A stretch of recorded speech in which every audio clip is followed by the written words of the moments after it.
Today's Cottrell speaker is Josh Martin. For those of you that don't know, he is the Director of Social Media and Digital for Arby's. Mr. Martin is responsible for developing and executing Arby's digital communication strategy and oversees all of their social media sites. He has also launched a presence on several other social media platforms, including Foursquare, Google, Pinterest, and Instagram.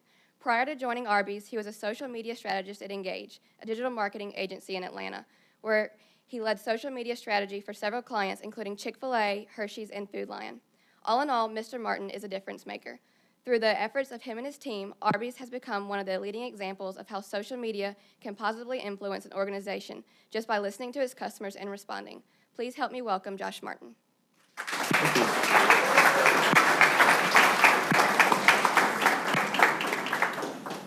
Thank you for that great introduction, and thanks for the university for having me today. And I love that they put me on right at lunch, so I can talk about food, and hopefully if I hear some stomachs growling, that's a sign of success for this presentation.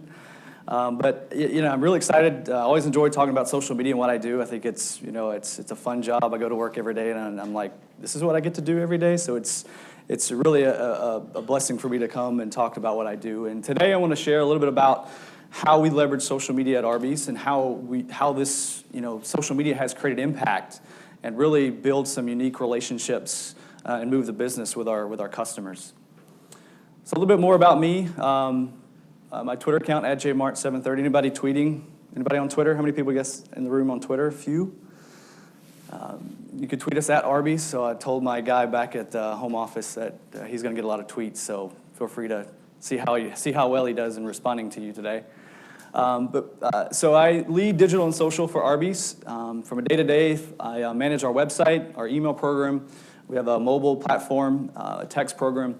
And on the social side, we have a variety of channels that continues to evolve. When I started, it was just Facebook and Twitter, and now you can find us in Instagram, YouTube, Pinterest, Google+, and the list keeps growing and growing with new social networks appearing. Prior to joining Arby's 4 years ago, I worked on the agency side. I worked at an agency in Atlanta called Engage. It's now purchased by Moxie, I believe. Primarily, I was a social media strategist on the Chick-fil-A account. So I've gone from Chick-fil-A sandwiches and waffle fries to beef and cheddar and curly fries, and my waistline keeps expanding as I continue to move into these fast food brands. I'm a Georgia guy. I grew up, on Northwest Georgia, in a town called Lafayette, if anybody's familiar with that town. Went to school in Kennesaw State for psychology, and I have my master's in industrial psychology, so kind of an interesting route to how I got into this position, but I feel like psychology is very much applicable to what I do on a daily basis, because social media really, at the end of the day, is all about how we interact with people online. So enough about me. Let's get into the presentation. And I start this presentation by putting up our first tweet up here and kind of tell you a story of how we've got to this point. But first, let me ask, any Arby's fans in the room? A few? How many people have never, ever been to Arby's? Ever? Nobody? That's good. That's good. You can raise your hand. I'll still find you afterwards if you haven't been. How many people totally forgot about Arby's until you saw we tweeted to Pharrell at the Grammys? Maybe a few people. I always ask that question, so I have more on that tweet later. But I started with our first tweet. This was, if you Google kind of Arby's and Burger King on Twitter, there's an article back in 2009, 2010. Arby's had traditionally not been a fast mover in the digital and social space. So I came from a brand working on an agency, working with Chick-fil-A, who really embraced social media, and they had millions of Facebook fans and a Twitter account. So I moved to Arby's, and we had basically a Twitter account that had maybe 2,000 followers, and we had a Facebook page of maybe 10,000 fans, and most of those fans on that Facebook page were employees complaining about their hours and why do I have to work, and so that was the situation I walked into. So this is our first tweet. There's a site on Twitter. You can go and look at people's first tweets. I think it's interesting how some brands first tweeted. Ours was, "Is this thing on? So what should we talk about?" Kind of funny when you look at some of the tweets we post now. But really, we've had an evolution from the past 4 years to now. Because when I first started, as I mentioned, we basically had no presence in Facebook and Twitter and any of the other social networks. So I'll mention this later in the presentation of how we kind of built our social media practice to get where we are to some of the successes we're having today. But I've got some great case studies that I'll share with you today about how we leverage social. But first, I'm going to talk to you a little bit about our approach and priorities of how we take it at Arby's. And our number one priority of how we leverage digital and social is we want to fuel engagement with our customers. That's first and foremost. And this is recently in the past year, so it's taken us 4 years to get to this point. Because when I first started, it was all about, my bosses was concerned with how many Facebook fans we had and how big these numbers could grow. You know, we looked at our competitors that had, McDonald's and Subway had millions and millions of fans, and we only had like 12,000 on our Facebook page. So at the beginning, it was very difficult because the upper management was always concerned about the growth. And in our social space and how I approach it, it's less about how many fans you have, but how you're engaging with them. So this whole fuel engagement is very important. And finally, we're at a point now where our number one priority of what we're trying to put out there and how we're communicating with our guests with this marketing channel is all about engagement. It's how we're getting people to talk about the brand and how we're interacting with them. So how do we do that? So these are kind of the three areas that we're focusing on in our social media practice. One, we want to create original content around consumer insights, topical events, and cultural insights as they unfold. And a great example of this is the Pharrell moment. If you've seen what we tweeted during the Grammys, listening to a conversation and reacting to it. And I have a few examples of that later in the presentation. Two, for us, social media all starts and is all about listening. It's all about listening to the conversation and what people are saying about your brand. So we want to be a brand that's out there that's monitoring what people are saying about Arby's. So if you happen to tweet at Arby's during this presentation, hopefully my guys back at the office are favoriting your tweet or responding back to you, in a positive manner. And then three, we want to develop programs that engage fans and followers around our key messaging. So if you're not familiar with the fast food QSR industry, quick service restaurant, we move things very fast. We really change out a new product every month. So if you look at the marketing, like this month we're focusing on a steak sandwich, the next month we'll focus on something else. Like, it's really, really a fast-paced industry. So we need to create programs that really capture people's attention and really gets them engaged very quickly. And I don't know if you can see in this slide, but really pleased to have this capability at our building, and it's what we call our social media listening room.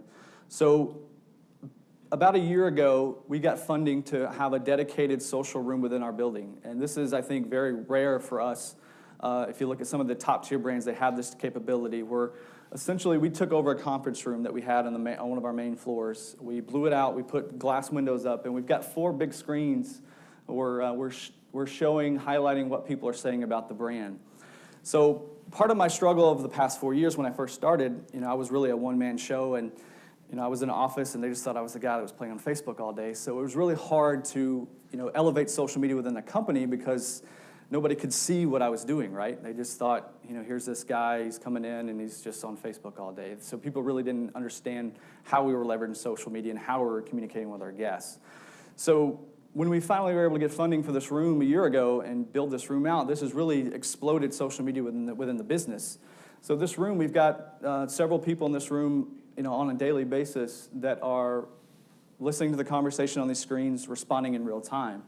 And we calculated how many interactions that we're having, and we're doing this 30, 40 times a day. When you look at it out in terms of the year, we're having 15,000 plus interactions with our guests every year. And we hope to increase that number every year as we continue to grow the social media platforms that we have, and more people are talking about the brand. But in this room, we're monitoring the conversation and responding in real time. So one example that I often see that we're often jumping into, if you can't read it, it's a tweet that often people post in asking for where they should go to lunch today. So this was a tweet from Nick, and he said, "I forgot to pack my lunch, so whoever responds first gets my business today." And he tagged Arby's, McDonald's, Subway. And for us, we're listening to this, and we see this all the time, and people just put out there and have their kind of social network guide them of where they should eat. So we're always like, "We think you should go to Arby's." And he responds back, "Well played, Arby's. Can you confirm if the rumors are true about this $10 all-the-meat sandwich?" And we respond back, "We can neither confirm nor deny." And so they write back, "Additionally, well played, then Arby's, see you at lunch." So this is one example of the 50 to 100 we're doing every day. And we're not seeing our competitors do this. So this has been a competitive advantage for us, and that we're just listening to what people are saying about us. If they're mentioning us, we're jumping in and talk about ROI for what we do. This is the ultimate ROI. Somebody asking where they should go to lunch, and we're influencing their decision. Other instances that we're monitoring and listening to what's happening in the conversation can be related to topical events. Anybody familiar with Pat Sajak, the guy that's on the Wheel of Fortune? So he tweeted one day earlier this year, "Hope I'm not nominated for Golden Globe at Arby's, can't possibly make it on time." Now, I don't know if he was serious or making fun of us, but we jumped in and said, but they don't serve curly fries at the Globes, your stomach was the real winner. So being able to identify that conversation and respond to it in real time, and really our goal is, and hopefully you saw this and laughed, is we just really want to put a smile on people's face. We feel like social media is a great place to do that. And another thing that's fun for us to do is in the real-time marketing space. So as things happen in the real world and people are reacting to it, brands are able to jump in to that conversation. So if anybody watched the Super Bowl last year, and sorry if you're a Broncos fan, but when Peyton Manning was throwing interceptions to the Seahawks, we jumped in and just said, "So is anyone craving turnovers right now?" Since we have turnovers in our restaurants, and there's a clear direction there. So people, think that's funny. The Winter Olympics, we're creating different pieces of content that are around what people are talking about when they were talking about the Winter Olympics. So we created an image that we posted on Facebook and Twitter. Are we doing this right? # curling fries. So we just put curly fries, at the end of the curling lane, and, just trying to jump back in that conversation, make people laugh, make people smile, make people think about Arby's. So within this room, which we call the social media listening room, we're focusing on kind of 6 key areas. So we've got analysts in this room that are working 24/7 that are looking at different topics. So I'll go through examples of some of these. So one is brand analysis. So we want to monitor everything that's being said about Arby's. So it doesn't matter how it's related or what they're talking about. Any type of mention of the word Arby's, we want to know what's being said about the brand. And we want to monitor that conversation over time and compare it to different things in the business, other touch points. So perhaps maybe we compare it to their sales. So if we see an increase in conversation during a month, does that correlate with an increase in sales? So any type of word mention of Arby's, we're monitoring in the space. And then from that point, we drill down into different key areas. One's product launches. So we're able to drill down and see exactly what people are talking about our creme brulee shake, or about our apple crisp dessert, or King's Hawaiian barbecue brisket sandwich. And we're understanding how people are either liking or disliking those products. So if it's something that, for instance, if we look at our pecan chicken salad and if we see that people think there's not enough mayonnaise or there's too much mayonnaise, we can take that information, those insights, back to our product development team, where they may have no idea about how the product is performing and these opinions that people are posting about the brand, and bring that back to them to improve the product, improve our menu. Another one is influencer monitoring. So, we have a bunch of influencers, celebrities that are really passionate about the Arby's brand. Zach Galifianakis mentions this quite a bit. The Daily Show, if anybody watches The Daily Show, they like to pick on us sometimes. So we want to be able to understand when any of these influencers are mentioning us and creating a spike in conversation, either positive or negative, that we can quickly identify and see if we want to build a response to. 4, issues tracking. Again, this is really big for us in the space and how we interact with other parts of the business, particularly our operations team and our PR crisis communication team. So I'm sure you've seen probably some bad, horrible examples of workers in fast food that have done bad things to the food and taken a picture of it. I think there's a famous guy at Taco Bell licking taco shells, and it went viral, right? So we got to be mindful of those instances where it could impact the brand negatively, right? So we're constantly monitoring if somebody said they're getting sick, or if any type of negative keywords about the brand. And using our tools, we're able to drill down. If we see a lot of people mentioning they got sick in an Arby's, and we're able to drill down to their location and actually alert our operations team to send somebody out to that restaurant to investigate before it becomes a bigger incident. So issues tracking is very important to what we do in the social space. Campaign tracking is another one we look at. So with our current campaigns or current messaging, we want to measure how people are responding to those messages that we're putting out there. So our current campaign is We Have the Meats, so we want to see how people are responding, interacting, whether positive or negative to it. And then finally, what's the great thing about social media, it's all public information, right? So we can monitor what people are saying about our competitors. So I can go in and look and see how people are reacting to Taco Bell or how people are reacting to Wendy's barbecue sandwich. And we can just understand consumer insights based on our competitors. So let's get saucy. Talk about a couple of case studies. So how many people love sauce? How many people love Arby sauce, horsey sauce? We have some triple pepper sauce for those that are spicy. So based on social media listening, we were able to see that a lot of people love sauce based on some of these tweets. I mean, people are taking pictures of handfuls of packets of sauce. I don't know what you put in your Arby sauce, but it's so good. The frozen Arby's fries that you get at the grocery store rock, but they don't come with Arby sauce. So we know people love our sauces. And I say people love our sauces. We're actually seeing people come in with bottles and trying to, gather some of our sauce to put in their bottles to take back home. And this is like an au jus cup, and they're filling it with our spicy pepper sauce. So people are very passionate and love our sauce, and we see this in social. And one of the things that we started seeing kind of a year ago was that they should sell Arby sauce in stores. So we started noticing that people love our sauce so much that they wanted to purchase it in store. So we took this insight to our product development team at the corporate headquarters. And the insight was that people really wanted sauce. Based on listening, we identified a need that people wanted more sauce. So we took this to our product development team and said, hey, can we bottle our sauces and sell it in stores or in our restaurants? And so they thought it was a great idea, and they would pilot and test it. And so this happened last year, so they were able to get a pilot, and we were able to roll it out last year. And it just so happened it was going to launch around Halloween. So we thought, what better way, just instead of just putting it out there and saying, hey, we're selling sauces now, how do we build an interesting social media campaign around it? So thus, Sauce Pocalypse emerged. So we kind of took this insight that people really freaked out when they didn't have sauces. So people would really, if we didn't provide them sauce in the drive-thru and they really went home, we're getting tweets about, I can't believe you forgot my sauce. I can't even eat this sandwich because I don't have any sauce. So there's this kind of freak out moment that people have when they realize, they take it and they have a stash at home in their drawers, and then that drawer gets empty, they freak out, right? There's this moment of, oh my gosh, I don't have enough sauce. So with the launch of our product that we were going to launch around Halloween, we thought, what a great moment to have this sauce apocalypse moment. So we wanted to take people's comments where they didn't have enough sauce and turn them into these kind of horror-style movie posters from the 60s. And this is kind of how we were going to introduce the product being available in our restaurants. So I got a quick video that shows kind of the case study of Sauce Apocalypse and how we introduce sauces to our restaurants. For over 50 years, people have loved Arby's sandwiches. And for just as long, people have hated running out of our sauce. In fact, a third of all the online comments directed at Arby's were about wanting, craving, and needing more of it. It seemed that our fans were afraid of going sauceless. So we decided to sell it by the bottle with a campaign that tapped into this insight.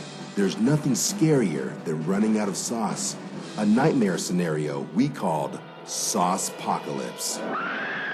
We turned to our fans through social media, asked them to share their sauceless tales with us, and got to work. They told us about tasteless meatloaf, terrible beer can chicken, and dry leftover spaghetti. We even heard about, get this, a sauceless barbecue. Here's Bill's post. Days later, it turned into this. Megan's tweet. It became this. And, well, you get the point. Real-life horror stories turned into real-life movie posters, posted to the surprise of our fans. And the story spread like panic, from Facebook and Twitter to blogs, articles, and online conversations all around the world. We had struck a social chord, so it only made sense to turn the artwork into ads, which ran in the hometowns of the fans who submitted them, making them local heroes. As a result of our posts, twice as many people were talking sauce. We sold nearly 50,000 bottles and generated over 500,000 earned media impressions, resulting in one of the best product extension launches in our history. Social media gave us the chance to listen to our fans and respond with a highly targeted yet cost-effective campaign that brought an end to the sauce apocalypse. So that was just an example of us listening to the conversation, knowing that people really love sauces, and be able to take that back to our product development team, and then put that in the restaurant, and then ultimately drive incremental sales for people to come in and purchase these sauces. So that's something that, over time wouldn't have happened 2 or 3 years ago because we didn't have anything in place where we were listening. But with a room and listening to the conversation, we were able to make an impact to the business by listening to our guests and providing value. So now another case study I'll turn to, from sauce to the meat mountain. Is anybody familiar with the meat mountain? A couple people. Okay. So a little backstory on the meat mountain. So we've, if you paid attention, we kind of relaunched the brand a little bit back in July. New positioning, new ad campaign. If you've seen some of the commercials, we're all about the meats, right? The impetus behind that is that people just thought of Arby's as roast beef, the roast beef company, right? And all we had was roast beef, but we actually have a variety of meats. We have turkey, we have brisket, we have ham, we have all these bacon, we have all these other varieties of meats, and we love our meats and we're passionate about our meats. So back in July, we repositioned the brand, relaunched the brand. We sent out a lot of different point-of-purchase materials to the restaurant. Basically redid everything from how our employees were trained to the look and feel inside the restaurant. And one of those pieces was a kind of a floor stand that was at the register that basically just layered all of our meats together. We thought this was a great way to drive home the point when people are coming out of the restaurant and seeing this. We've got chicken, we've got brisket, we've got roast beef, we've got Angus steak, we've got ham, we've got turkey, we've got smoked turkey, all these variety of meats that we have in our restaurants. But what we didn't think would happen is that somebody would come in and say, I want to order that on a sandwich. So some of our franchisees and managers in the restaurant were coming back to the marketing team and saying, people are going to order this sandwich. And we were like, you are crazy. Nobody's going to order a sandwich with 8 different meats on it. Are you kidding me? No, that's not going to happen. So I got wind of this, and I said, well, wait a minute. Let me dig in social just to see if we're seeing any chatter around this. And lo and behold, we had a lot of people taking pictures of this signage that we had in the restaurant. And this is the one Instagram post that I love that said, Arby's, where can I buy this sandwich on this sign? My body is ready. So one of the challenges we've all had at Arby's is that we've never had a secret menu item. If you're familiar with a lot of restaurants like Starbucks, In-N-Out Burger, if you go and there's this website, you can go and look up all the secret menu items at these restaurants and beverage places, right?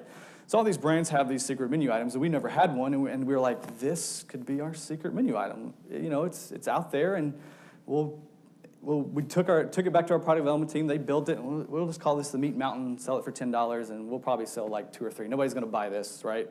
But we'll put it out there, and we'll call it the Meat Mountain, and this will be our secret menu item. But lo and behold, we just didn't know how well this was going to take off. So I got a video that explains the rise of the Meat Mountain.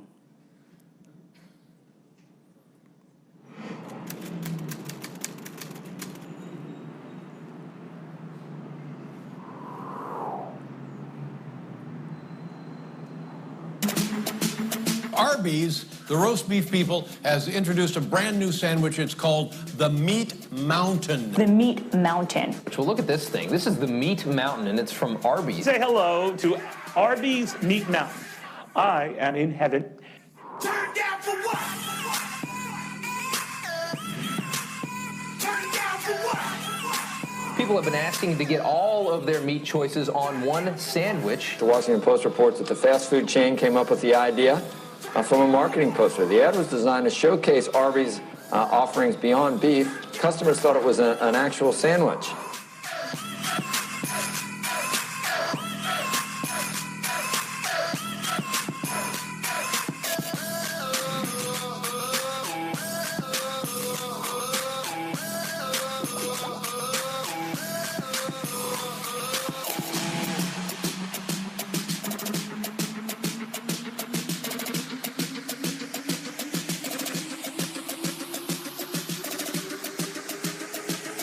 It's more than just roast beef. The sandwich has 8 different types of meat, 2 different types of cheese. Chicken, turkey, ham, corned beef, brisket. Angus steak, bacon. Yum. And, of course, roast beef. Arby's piles nearly a pound of different meats on it. That's a lot of protein.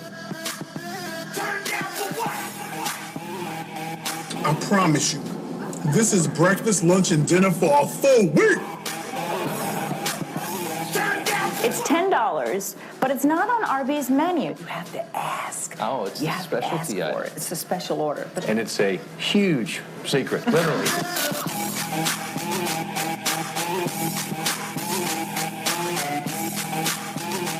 We found a secret item on Arby's menu, and we just had to taste test it, Diana. So if you go in and you say, I want a meat mountain, they will say that will be $10, and they'll give you the biggest sandwich you've ever seen. All right, ready?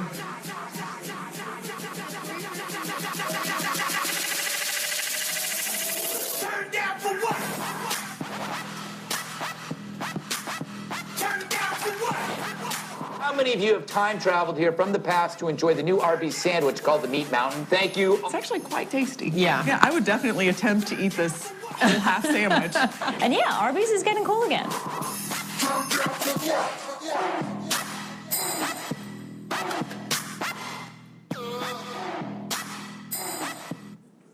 So if you go to Arby's, I think. So if you go to Arby's and you say I want a meat mountain, they'll say $10 and they'll make you a meat mountain sandwich. So if you try it, you know it's not for everybody, obviously, but if you try it, tweet me and let me know how it goes.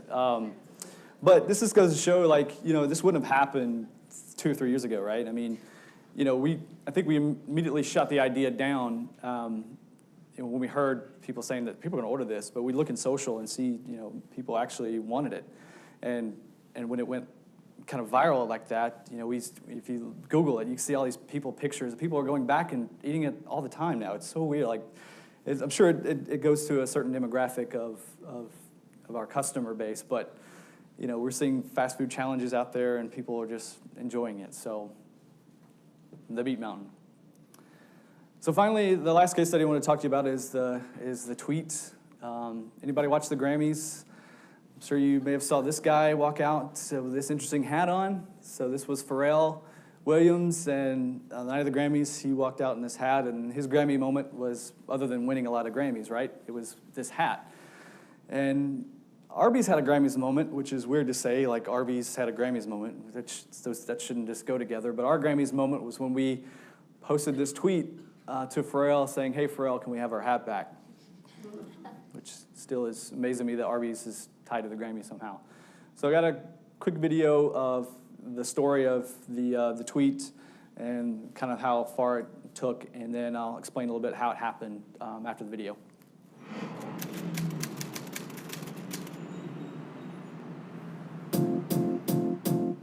It might seem crazy what I'm about to say. Arby's may have inspired the night's most unusual fashion choice everybody is talking about. Yes, take a look at this. The buzz was all about Pharrell and his hat. I was soon compared to Arby's restaurant logo. Oh, yeah. The singer probably tops last night's fashion fails with his Arby's-inspired hat. This company sent him a tweet and say, hey, Pharrell, can we have our hat back? And it has become an internet sensation. You know what happiness is to you, because I'm happy. Clap along if you feel like that's what you want to do. Here come bad news, talking this and that. Well, give me all you got and don't hold it One of the big winners was Pharrell, but obviously his hat was an even bigger winner. Close second in the winner department was Arby's for the hat joke heard round the world. Hey, at Pharrell, can we have our hat back? Their tweet, hey Pharrell, can we have our hat back? Had over 75,000 retweets already by this morning. Clap along if you feel like happiness is. Arby's actually tweeted, we want our hat back. And he actually responded to that saying, y'all trying to start a roast beef? Pharrell responded saying, are you guys trying to start a roast beef with me? Bring me down, can't none bring me down. The love is too high, bring me down, can't none bring me down. I said, The fast food chain got some very lucrative free publicity. can't none bring me down. The love is too high, bring me down. That's pretty good, Arby. It is. It makes me just want to eat Arby's. That's really all I want to do now. Are they going to hook you up with some free sandwiches? I'm not sure. Clap along if you feel like happiness is the truth. Clap along if you know what happiness is to you. Clap along if you feel like that's what you want to do. The hat from the Grammys going up on auction for eBay for charity sold for 40 grand. Who's the lucky owner, Martha McCallum? It's Arby's. $44,000, that's how much fast food chain Arby's bought this hat for on eBay. The money is going to go to the charity from one hand to another. Last night, Arby's tweeted again, we're happy to support a great cause and get our hat back. When we saw that Pharrell actually was putting the hat on eBay and that the proceeds from the sale of the hat were going to go to his charity from one hand to another, we felt like it was a great connection to our Arby's Foundation. So how excited are you that your hat has done so well for your charity? $44,000. Arby's bought the hat. Now they're donating to a great cause. They put their money where the tweet was. Yeah. Clap along if you know what happiness is to you. Clap along if you feel like that's what you want to do.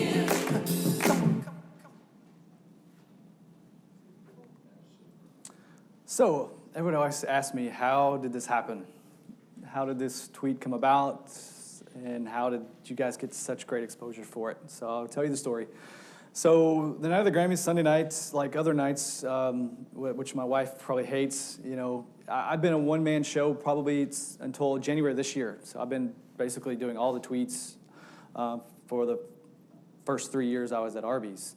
And like any other night, in primetime stuff's going on, like Super Bowl or the Grammys or Oscars, you know, I have my laptop open, I'm listening, I'm pulling up, I'm tweeting along with the show too, because I'm interested in a lot of these programs too, but I'm pulling up conversations of what people are saying about Arby's while things are happening, just waiting for this moment to happen, or a moment like this to happen where we could jump in and make an impact, right? So that night, sitting there with my phone, I see a lot of people mentioning us and this hat that Pharrell's wearing, and you know, literally, I thought, oh, this is our great chance to jump into the Grammys conversation. People are already thinking his hat looks like our logo, so I'll just say, hey, Pharrell, can we have our hat back? And posted the tweet, and then you know, I actually went upstairs to help my wife with something and come back, and then I saw my TweetDeck stream literally go crazy with all these tweets going through, and I was like, oh, crap. Literally. And so I shot my PR guy a note and said, hey, I posted a tweet, it's going crazy, and so everybody was excited about how that happened. But I'll go through a little bit about why the tweet was so successful and how we got to where we are now. And really, people like to peg this story as like a real-time marketing story, because it's kind of we're marketing in real time, but for us, it was more a listening story. Early on, we noticed that people were tweeting about this hat looking like our logo. And you see some tweets here. Pharrell hat really looked like Arby's logo. Someone compared Pharrell's hat to the Arby's logo. That is genius, #Grammys. So us seeing this conversation happening, we thought this is a great chance for us to jump into the conversation and post something during the Grammys. Other factors that made it work so well is the timeliness of it. For one, it helped that he kept going on stage with his hat and winning awards, so that was a good thing for us, because we posted the tweet right around 8:30, and I was watching the entire show, and it felt like every 30 minutes he was on stage with Daft Punk and that hat. He just kept coming on stage, so then people kept seeing our tweet, right? So the snowball effect helped there. Social media listening, identifying the opportunity for us to jump into the conversation. Again, it didn't feel forced from people's perspective. It wasn't like we were trying to sell something. You know, I didn't put an image with it. We weren't trying to sell sandwiches with the tweets. I think people just thought it made them smile, thought it was funny, and they thought his hat looked like our logo, right? The freedom and flexibility to respond in real time. So this one's very key, and I tell people that this tweet was 4 years in the making, because not every brand can do what we did, right? So if I had to have run that tweet, if I'm sitting there on Sunday night at 8:30, and if I had to run all my tweets and all the content by legal, that tweet may have never still have happened, right? Because there's so many hurdles that you have. But for the past 4 years, we've worked with our legal team, we've worked with our brand team, we've worked with people in the building to educate them on what social media is and what it can do for the brand. And because when I first started, they wouldn't let me tweet or post for the brand. So I had to go through different channels, had to get everything approved, and it felt like we had to get 4 or 5 levels of approval for even just post a simple piece of content on our Facebook page and Twitter page. So over time, I did lunch and learn. So basically, I educated our legal team of what Instagram is, what Twitter is, what is a hashtag, and just made them feel more comfortable about what we were doing in social media and how we were interacting with our guests. So I think doing those steps early on led to this moment where I'm sitting at home and the brand fully trusts in my decision-making that I'm not going to post a tweet that's going to put the brand in jeopardy or get myself fired for once. My rule of thumb when I post pieces of content for the brand is my mom going to be proud to read this? If I'm posting something that I don't think my mom's going to get or understand or be proud of, then I don't want to post it, right? So thinking about that filter, that's led to this moment for me to being able to sit at home on a Sunday night to be able to respond and post that tweet. And then finally, like I said before, the content was simple to the point. We didn't use all 140 characters. We left enough room for people to retweet it and repost it, right? And we didn't try to market anything. We didn't try to sell anything. That's a big thing that we take pride in with our social properties is that we don't want to post content that looks like we're selling to people. Again, I think people, and I'm sure you guys see through brands that are trying to sell you things on social media, right? So we want to come across more as a friend, not a brand, in our social channels. So we take that piece very important of trying to keep content simple and not trying to sell you of going to Arby's, but more about just looking like a piece of content that came from one of your friends. And then finally, a big thing for us that made this experience so successful was I mentioned drop the mic. So I post that tweet Sunday night, and I come in the next morning, and I'm getting high fives, and I'm getting calls from my agencies that help create content for us. I'm getting calls from Twitter telling us we got to jump on this, we got to come back with something. Because Pharrell, I tweeted like 4 a.m., I'm assuming after he did all his partying, he realized Arby's tweeted something to me, and luckily he was a good sport about it and tweeted, "Are y'all trying to start a roast beef?" And I thought that was just a great comeback, right? So there was so much pressure on us to come back with something next. But I think what helped us in getting a maximum exposure for this experience is that we didn't do anything. We thought about posting a reply to Pharrell, but you don't want to be a brand that's trying to top a really good joke with a really bad joke, right? Because then the air just deflates, right? So we stayed quiet. We didn't really do anything after he retweeted back to us saying, "Y'all trying to start a roast beef." And then lo and behold, about 2 weeks later, we get a tweet from him saying he's going to put the hat up for a charity auction. And we thought, now this is another opportunity for us to own the moment. And it just coincided that the end of the charity auction was at the beginning of the Oscars. So we were able to capitalize on the Oscars because of us winning the charity, winning the hat bid.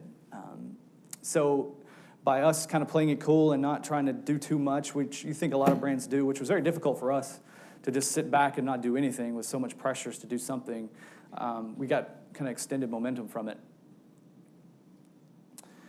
And shortly after, we bought the hat, right, back in the spring, and we built a kind of a display case in our building, and we've got it on our lobby floor, and people can come in and take pictures with it. But we thought we just didn't want to just sit and collect dust in our building, right? We wanted to, this was such a great pop culture moment, and people, for whatever reason, were so passionate about this hat that we partnered with a museum, which is a museum in D.C. that's essentially a museum for pop culture. They've got anything from a 9/11 exhibit to a Ron Burgundy exhibit, right, for all the things pop culture. So they featured our hat in the museum a couple months ago for 2 months. And again, it kind of got another great exposure for the brand. They had a big party to celebrate it. And again, we got more coverage from it. So I mentioned that it continues to be the tweet that keeps on giving. From all the exposure we got from the Grammys, from the Oscars, and then from the museum, and it continues to build as people are still interested in Pharrell and his hat, and poor Pharrell, they call it the Arby's hat now. It's not his hat, it's the Arby's hat. But, and to try to measure the impact of that, it's very difficult to kind of tie it to sales, but what we saw in the thing, we did kind of add equivalency value, and that's looking at if we paid for all that media coverage that we got from this hat and the tweet, if we had to pay for all of that coverage that we got on Fox News and all of those talk shows, it would have cost us $30 million. So when we bought the hat for $44,000, people are like, "Why are you buying a hat for that much money?" But when you compare it to what all the media value we got out of it, it was well worth the investment.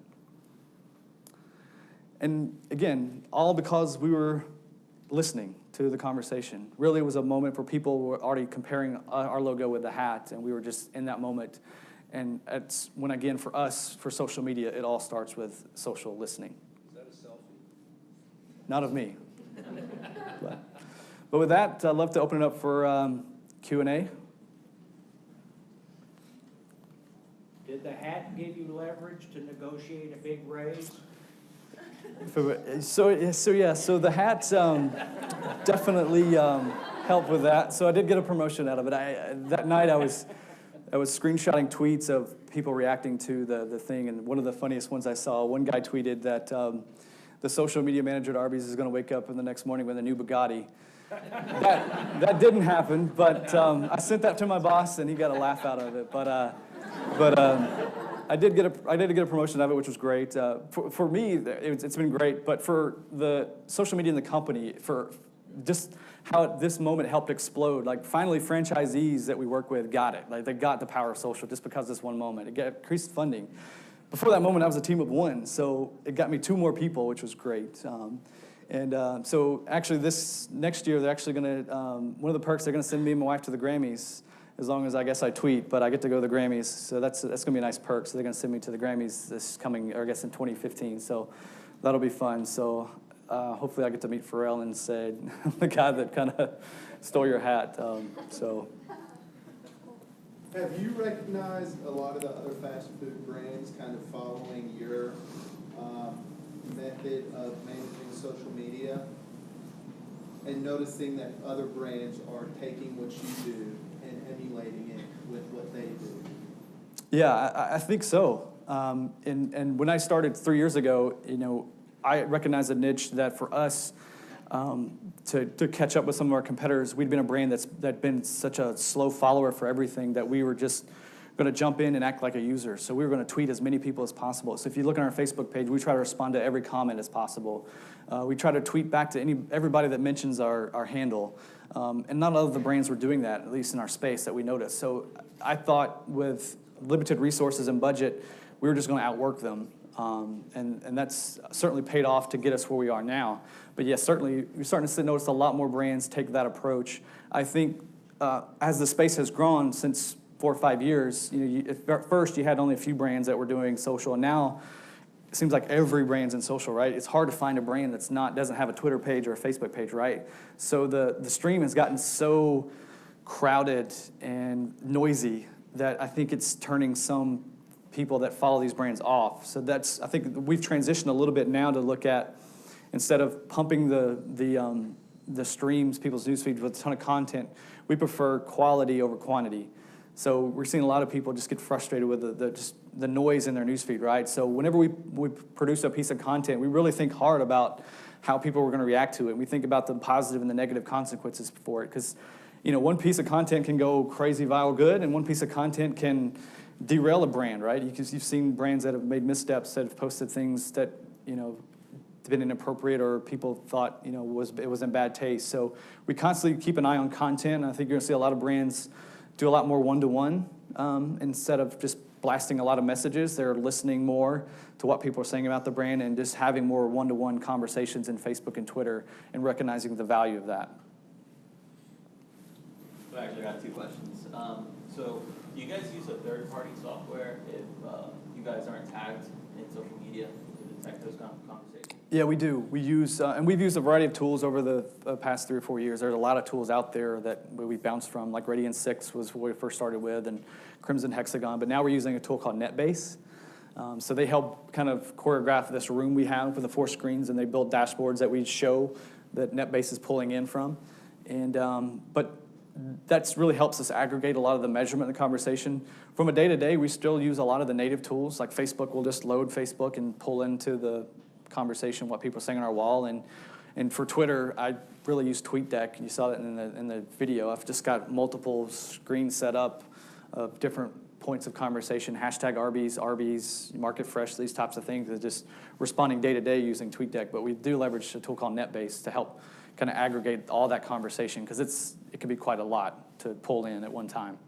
And then, so since Arby's was relatively new to social media management, how receptive was your upper management to engagement, customer engagement, and prior to your successes, what did you do? How did you have that conversation? Yeah, and it was a journey for 4 years to get to a point where we got resources and people were comfortable with it. Part of that was a little bit of, at Arby's, I'd had, in the marketing department, it had been a little bit unstable, so I'd gone through 3 or 4 bosses in the past 3 years, so it was difficult to build that relationship and try to get buy-in. I think from the very beginning they hired us, they obviously recognized the need for digital and social, or otherwise they wouldn't have built a department or hired for it, right? It was on me to continue to build that case and to educate. I think our franchisee group has traditionally been a group that's a little bit older. Arby's has been around we just celebrated 50 years this year, so it's been a brand that's been around for a long time. And just educating them on how social is being used and just continue to build that case. Again, I talk about it as having patience and building those baby steps along the way. Just continue to provide case studies of what we needed to do and what other brands are doing and how we could be doing that too to create impact for the business. How has your background in psychology helped you kind of engage with your consumers more effectively? Yeah, great question. I think it's really helped of how we draft or how we respond to people, particularly on the side of when somebody has a bad experience. So I think a lot of times brands run into trouble of dealing with these negative issues in the space. They want to be combative when they reply to somebody in the space, and you really have to understand where people are coming from in their moment. You have to be mindful of their influence too, right? You don't want to piss somebody off who has more followers than you do, right? So I don't want to come back and be snarky to somebody who's got like 200,000 followers and is a huge influencer, right? So for us, I think social media is really much customer service oriented approach too. So we want to have a positive impact with anybody that's talking to us. So we quickly set up an @Arby's Cares account that we also address. If you look it up, we address people who've had negative experiences with the brand. So I think that background has helped me a lot in that space because, again, it's all how you relate to people and how you interact. And just putting a smiley face on a tweet can brighten somebody's day. And a lot of times when people are tweeting negative things about the brand, they had a bad experience, we'll tweet back and say, we're sorry, our bad, we screwed up, totally unacceptable. How can we make it right for you? And a lot of times people just want to know that they're acknowledged and that they're heard, right? So you see a lot of brands that are starting to get that with, Comcast reaching out to people, and with the cable industry that could be very tough because people are always upset if they're paying too much or their cable doesn't work right. But coming in and just providing a smile on people's face and acknowledging where you screw up and making it right for the guests, that's the approach we take. So I think psychology plays a lot into that. Got 2 questions. The first one is, what drives your passion? Why social media? Why do you think that? I know you probably got asked to do it, but what brought you to do that? And then the second one would be, what is your favorite social media outlet and why? Good questions. So how I got into it, I'd started at an agency first. I got brought in to do research and writing focus groups and doing user experience testing. So I have a data background and analytics, so I'm a data geek, so I enjoy getting into the numbers. So I think that's what drove me initially to the space, is that, I can categorize all these conversations and provide a kind of a monitoring of what's positive, what's negative, and any trends analysis that we see in the conversation. But when I started at the agency, there was a need for some of our clients to have social strategies. So I was doing a lot of the analytical work on the back end and just started blogging. I got into Twitter at the time, back in 07, 08, 09, and just really got passionate into the space. I always enjoyed college, and I wanted to be in college forever, but financially that doesn't, couldn't afford that. But so I enjoyed learning something every day. So I felt like in the space I was able to teach myself a little bit of the space, because at 5-6 years ago there was no classes about social media, right? It just kind of came to 4 or 5 years ago. And then my favorite social media platform would have to be Twitter, I think. Obviously from the moment it provided for us is great, but just the one-to-one conversations you can have, I think, is very powerful, and the public nature of it. So I can search for a variety of different hashtags and topics, and me personally, I enjoyed sports and watching sporting events and be able to interact with people that are watching that in real time as I am. For me, it's news. I can find out what's happening on Twitter in the news before it's even hit some of the blogs and newspapers, right? So I love the speed of Twitter, and I love the one-to-one that we can dig in and find people that are talking about Arby's but not necessarily mention us, and really jump in and say, we're glad you had a great experience, and they're just like, holy cow, Arby's responded to me and I didn't tweet them. That type of interaction I get a kick out of every day that we're able to do that. Do you not think that the limited characters restrain you at all? No, I think with a variety of multimedia, we can if we need to have a longer message, we can pipe in a Vine or a YouTube video or an image. I like the short nature of Twitter. For me, I like to be simplistic, so I think, and I try to get our agencies to create content on that moniker too. I think the shorter, and we see that with our engagement, right? The shorter the post in Twitter and Facebook, the better the engagement. So the longer we make a post, the longer we draw it out, the more people are, just screen through it. So people are so starved for time, right? So when they're scrolling through the newsfeed, they just want to get quick, snackable things. So it's shortened to the point you can be. We've seen the more effective our content can be.